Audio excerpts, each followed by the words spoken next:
अस्सलाम वालेकुम। मोहम्मद रज़ा सिद्दीक़ अपने स्पेशल प्रोग्राम के साथ हाज़िर खिदमत है। जून 18, 2025 रूस खुलकर सामने आ गया। इमरान खान को क्यों हटाया, कुछ एक नई वजह आपके साथ। जो टैक्स लगा रहे हैं क्या इकट्ठा हो सकेगा या क्या होगा। साजिद तारड़ जो आजकल बहुत आमार है, उसका ट्रम्प से कोई ताल्लुक़ नहीं। वो बेनज़र वो किसका था, किसका आदमी है। सबकी हमायत के बाद ममालिक की हमायत, रूस भी इस जंग में खुलकर सामने आ गया।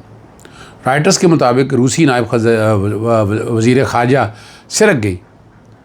रैबकोफ ने बुध को ख़बरदार किया इसराइल को अमेरिका की बराह रास्त फ़ौजी मदद मशरक़ वस्ता की सूरत को शदीद तौर पर अदम इस्तेहकाम का शिकार कर सकती है।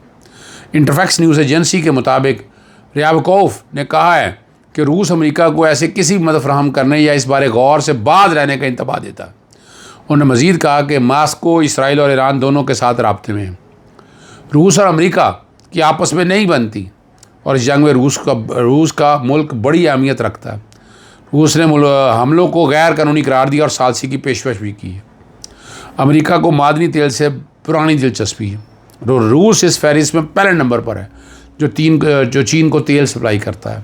ईरान भी तेल पैदा करता है और जंग की वजह से आलमी मंडी में इसकी कीमत बढ़ती चली जा रही है। अमेरिका को इस जंग को तवील करने में काफ़ी दिलचस्पी है। चीन की जानिब से बयान दिया जा चुका दुनिया अमेरिका के बगैर भी चल सकती है। अमेरिका इससे फ़ायदे हासिल कर रहा है।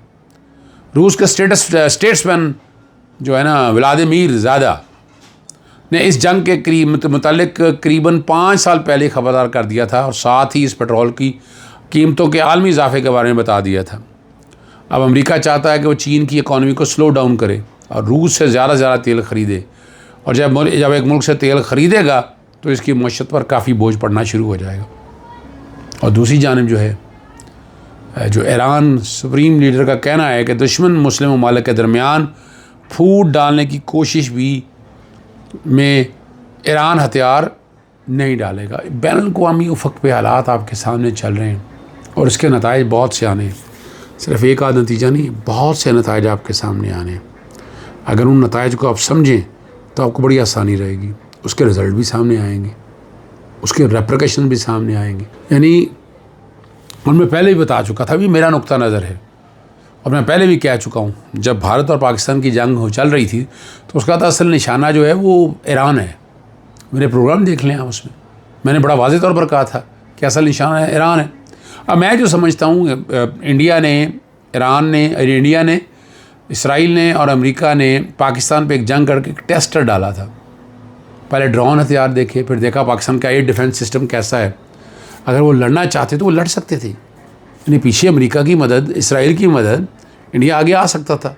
लेकिन हमने ऐसे नाको चने चुभाए उनके कि उनकी हिम्मत नहीं हुई कि वो आगे दोबारा बढ़ सके। लेकिन उसकी एक वजह, एक पहलू ये भी है कि इसराइल को, इंडिया को और अमेरिका को अंदाज़ा हो गया कि पाकिस्तान का एयर डिफेंस सिस्टम क्या है, सैटेलाइट टेक्नोलॉजी की क्या पोजीशन है। और ये सारी चीज़ें हम खुल के सामने आ गई हुई। यानी इसमें कोई दूसरी राय नहीं है। और ईरान जो है ऑपरेशन रजीम चेंज का मामला चल रहे हैं, इसका अल्टीमेटली असर क्या होना है। वो चाहते हैं कि यहाँ रज़ा पहलवी जैसा बंदा जो आ जाए। शाह खुमैनी ने जो आकर हालात से ईरान के ठीक किया अब आपके सामने, और वो खड़े हैं आगे, फ्रंट लाइन पे आकर खड़े हैं। यही फ़र्क है। अगर हम इसको समझना चाहते हैं तो ये समझना इस बात को कि हम किस बुनियाद पर खड़े हैं, हम किन हालात में हैं यहाँ पर। ये सोचने की बात है, ये गौर करने की बात है। सारी इस बात को ज़रा समझें आप। और हमारे दोस्त हैं अनवार लोधी साहब, यकीन तौर पर एक हक परस्त आदमी है। गैर जिम्मेदार बयान से गुरेज करना चाहिए। अपने एक ट्वीट में कहते हैं इमरान खान का हटाया जाना और कठपुतली हुक्मरानों का मुसल्लत होना ईरान पर हमले की मनसूबाबंदी का एक हिस्सा था। इमरान खान एक आलमी लीडर है और इस वक्त उम्मत मुस्लिमा को खान की बहुत ज़रूरत है, मगर इस तरह के बयान का कोई जवाज़ नहीं बनता। ये ख़ुद अपने कियों को ज़ाया करने वाली बात होती है। इमरान खान ने अपना एहतजाज भी मौखर कर दिया है, मगर इन बातों की गुंजाइश नहीं निकल सकती। एक बात तो बड़ी वाज़ेह है, इमरान खान को ऑपरेशन रजीम चेंज के ज़रिए हटाया गया तो मकसद तो आपको क्लियर होना। यानी आजकल अगर इमरान खान होते तो इमरान खान इस मामले को इस तरह तो ना देखते। इमरान खान की शक्ल ही कुछ और होनी थी, उन्होंने इस मामले को किसी और तरीके से देखना। यही एक फ़र्क है, यही समझना है आपको, यही देखना है आपको। इसी से आपको आसानी होगी और बड़ी क्लैरिटी आएगी आपकी चीज़ों के साथ साथ। यानी हम जहाँ फंस चुके हैं, हम ऐसी दलदल में जा चुके हैं जहाँ से निकलना इतना आसान नहीं। बैन-अल-अक़वामी दुनिया इसको किसी और एंगल से देखती है, वो लड़ाई कुछ और है।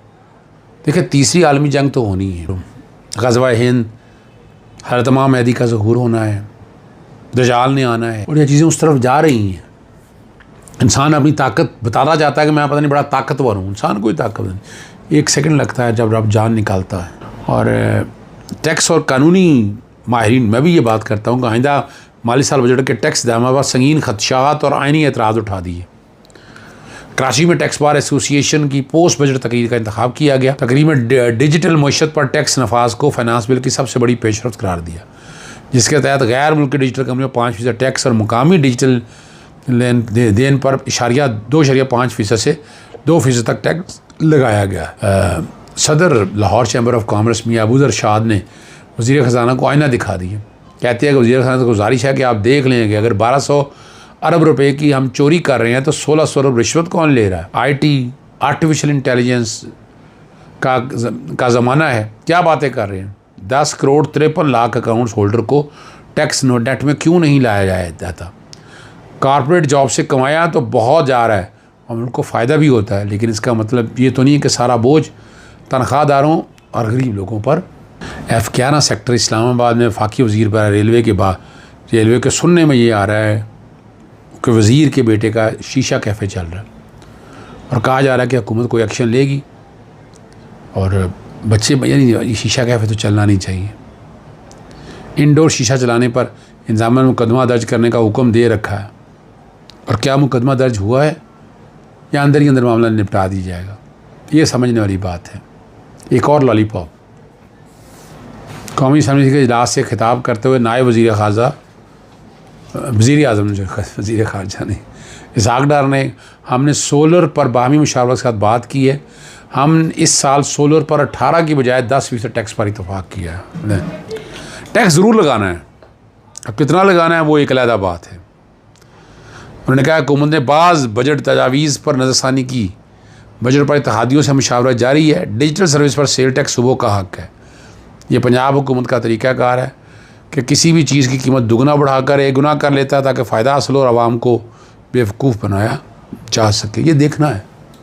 साजिद और आप देखा बहुत ज़्यादा आता है, और उससे पहले अगर दौर में आ जाएँ तो ट्रम्प के ख़िलाफ़ था, और साजिद ट्रम्प का खुद सख्त तर्जुमान बना हुआ।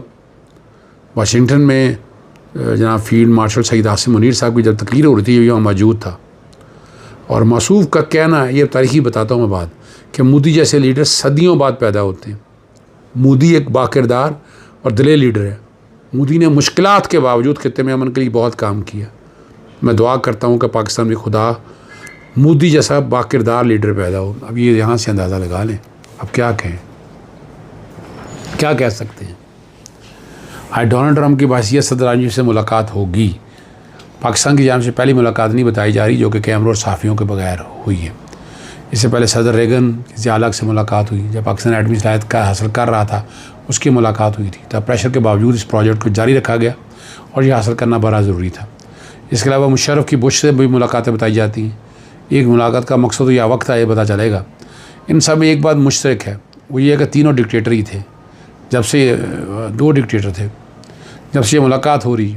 सिक्योरिटी ज़राए के मुताबिक फील्ड मार्शल सईद आसिम मुनीर और अमरीकी सदर डोनाल्ड ट्रम्प की मुलाकात आज पाकिस्तानी वक्त के मुताबिक रात 10 बजे, जिस प्रोग्राम चल रहा होगा उस वक्त चल रही होगी, और अमरीकी सदर फील्ड मार्शल के इज़ार में ज़ोराना देंगे। फील्ड मार्शल का तारीख़ी दौरा जो है पाक अमरीका ताल्लुकात आलमी सतह पर पाकिस्तान की असली क़यादत की पहचान की अक्कासी का मज़हर है। और फील्ड मार्शल सईद आसिम मुनीर को किसी भी भारतीय वफ़द से पहले वाइट हाउस में मदऊ करना अमरीकी खारजा पॉलिसी में पाकिस्तान की स्ट्रेटेजिक तरजीह का वाज़ेह इशारा है। जनरल कियानी को 2010 में ओबामा से मुलाकात हुई थी। जनरल कियानी ने 13 सफ़ा पर मुश्तमिल एक पेपर ओबामा को दिया था। कहा था कि अमेरिका पाकिस्तान का एटमी प्रोग्राम ख़त्म करने के लिए पाकिस्तान में इंतशार पैदा करता रहा है, बाज रहे। अब देखते हैं क्या होता है। इजाज़त चाहता हूँ। अस्सलाम वालेकुम, अल्लाह हाफ़िज़। पाकिस्तान जिंदाबाद।